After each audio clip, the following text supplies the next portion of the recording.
याचे विचार आता म्हणायचे की आपले आमदार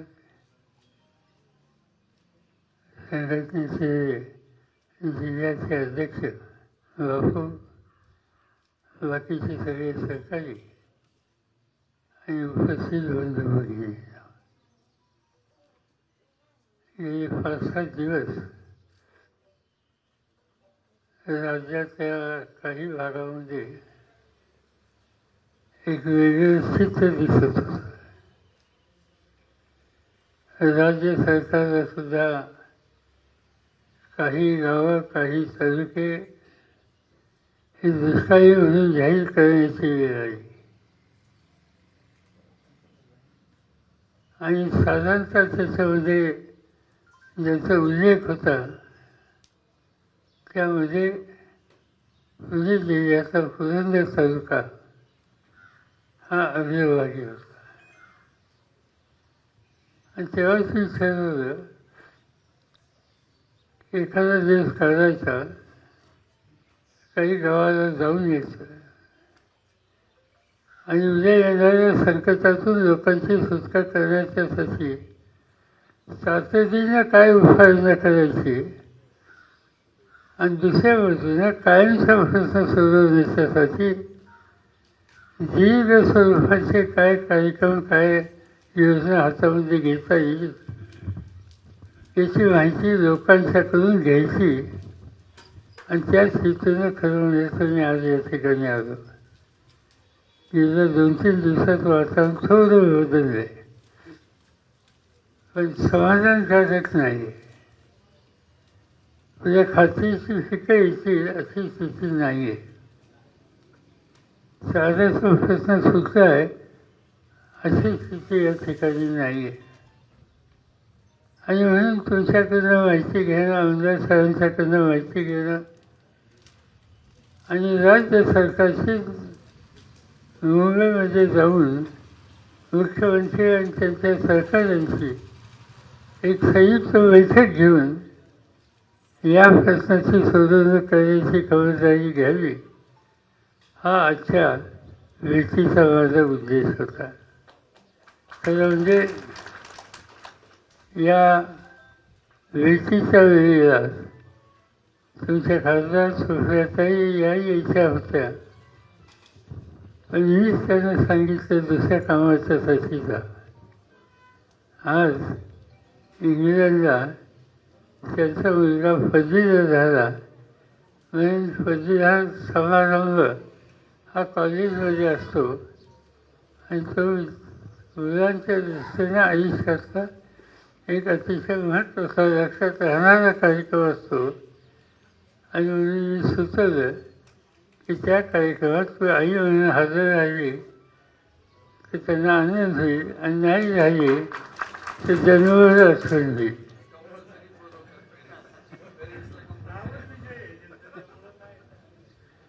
आणि त्यामुळे ते काल रात्री इंग्लंडला गेल्यात, 2-3 दिवसात परत येते. निवडणूक झाली, तुम्ही काय करायचं ते काम उत्तम केलं, काही कमतरता पडून दिली नाही. पावसाची कमतरता आहे पण मताची काही कमतरता पडली नाही. आणि चांगल्या मताने तुम्ही तुमचा प्रतिनिधी निवडून दिला.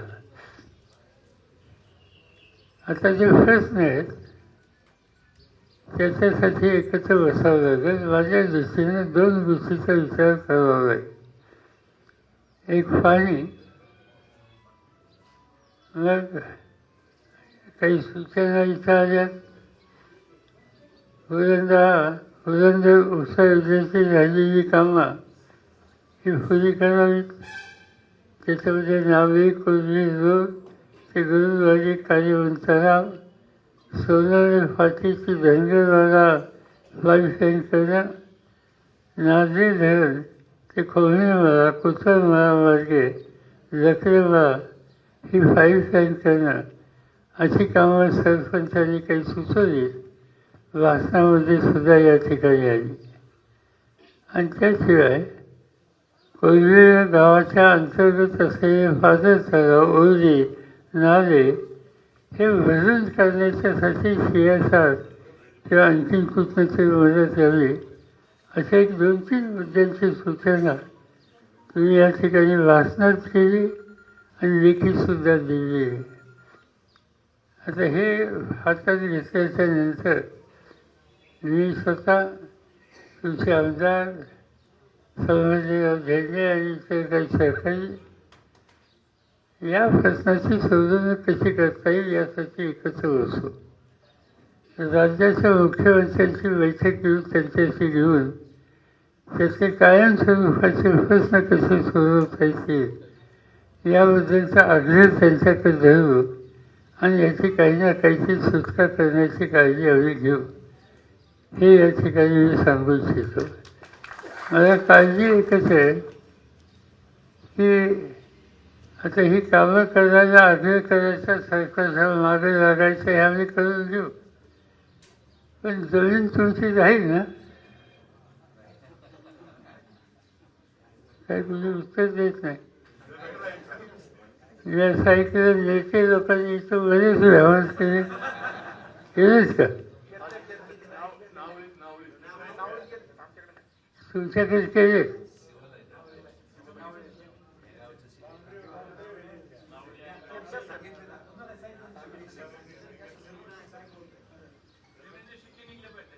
शिक्के देऊ. जमीन तुमची आहे का? घेतली? किती घेतली असेल?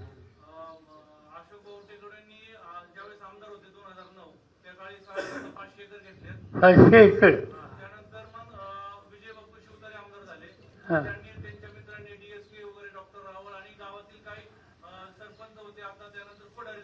हां 500 एकर म्हणजे 1000 झाली इथं. आणखी कोणी ती घेतली?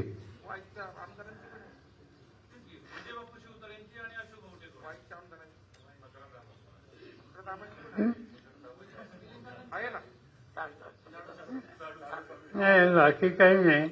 आपण फायद्याची योजना करणं.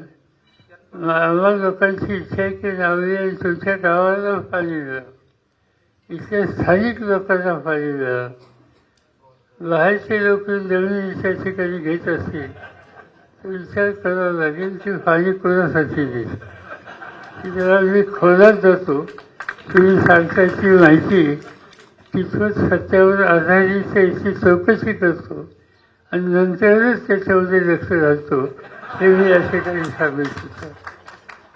दुसरा महत्त्वाचा प्रश्न आहे की आपण या ठिकाणी MIDC काढली जेजुरीच्या जवळ. मला आठवतं आहे की त्यावेळेला असं करावं अशा प्रकारची मागणी जेजुरीचे त्यावेळेचे नगराध्यक्षांनी काही लोकांनी केली होती, दिली. आणि त्यावेळेला लोकांनी सहकार्य केलं, आपण जमीन घेऊ शकलो, MIDC काढली, छोटे मोठे कारखाने आले, हाताला काम मिळालं. पण आता तेवढं भागणार नाही, त्याचा विस्तार केला पाहिजे. काही लोकांचा विरोध आहे, काही लोकांचा पाठिंबा आहे. ज्यांचा विरोध आहे त्यांची समजूत काढू, त्यांचं नुकसान होणार नाही याची काळजी घेऊ आणि MIDC या ठिकाणी वाजवून अधिक हातांना काम मिळत असेल तर त्या संबंधीचा आग्रह हा आपल्याला करावा लागेल. पुणे जिल्हा एकेकाळी शिक्षणाचं माहेर देत होता.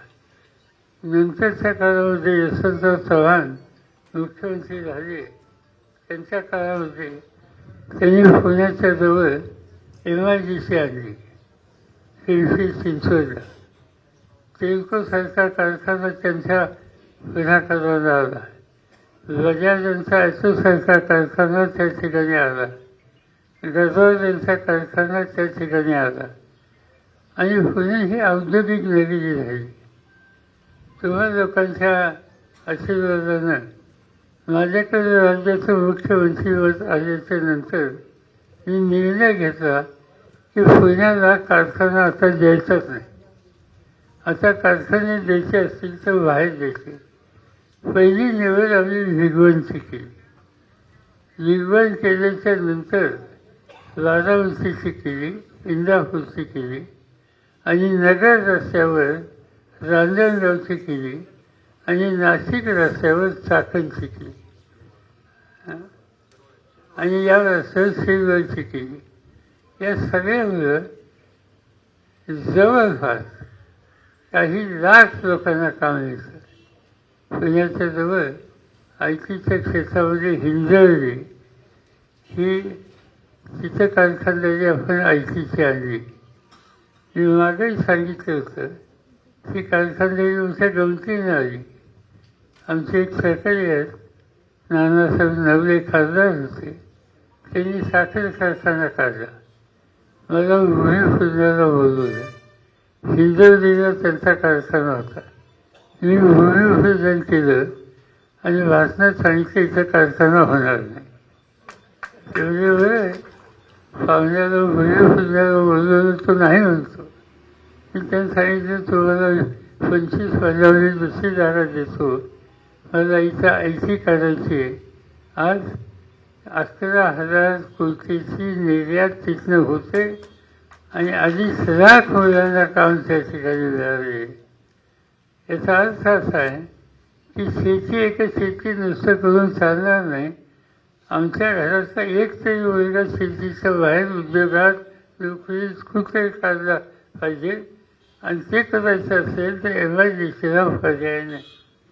आणि म्हणून आता ज्या आमदारांनी सुचवलं त्यांना बोलावलं घेऊन आम्ही राज्य सरकारशी उद्योग खात्याशी चर्चा करू आणि लोकांची जिथे सहमती आहे त्या ठिकाणी त्यांच्या सहमतीने MIDCची वाढ करू.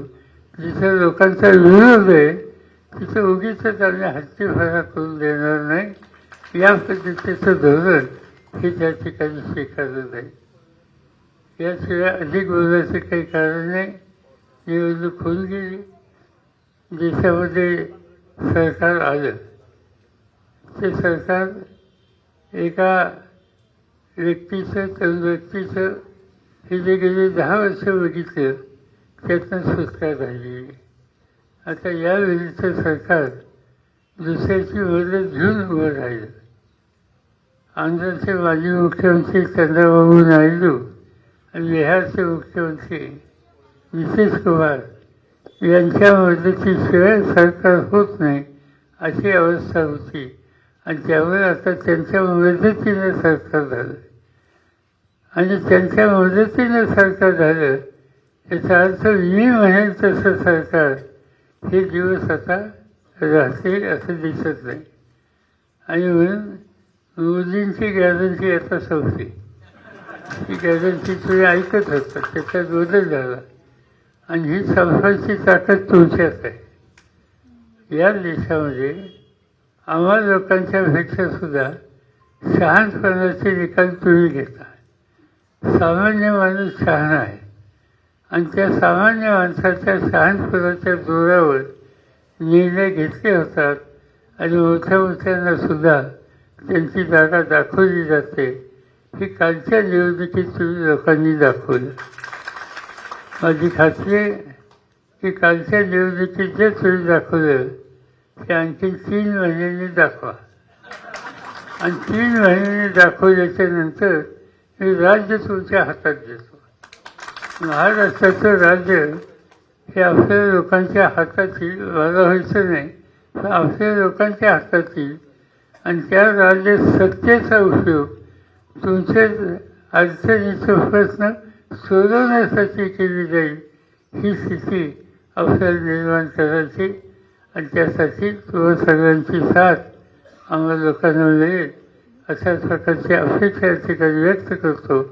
आणखीन काही गावांना जायचं आहे त्यामुळे अधिक न बोलता आपल्या सगळ्यांची रजा घेतो. देश विदेशातील प्रत्येक घडामोडींचे लाईव्ह अपडेट मिळवण्यासाठी आता साम टीव्हीच्या सर्व सोशल मीडिया प्लॅटफॉर्मला लाईक, फॉलो आणि सबस्क्राईब करा. तसंच सर्व नोटिफिकेशनसाठी बेल आयकॉन प्रेस करायला विसरू नका.